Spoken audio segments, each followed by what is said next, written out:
उसने खींच भैया इतना क्यों सताते हो।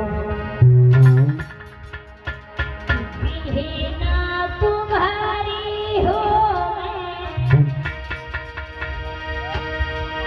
बिना तुम्हारी हो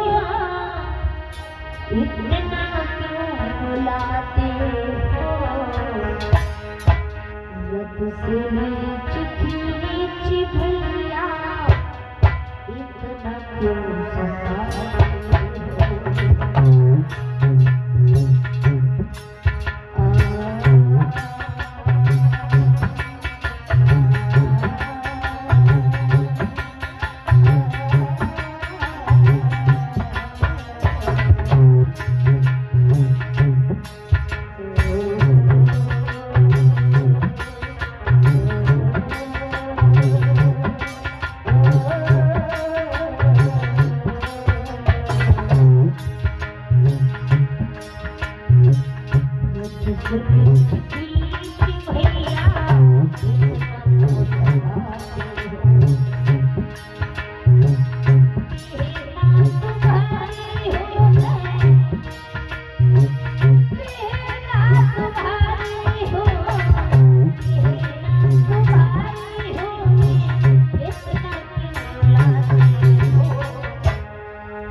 देवकी ने कहा है दोस्त नहीं माना वसुदेव ने देखो है।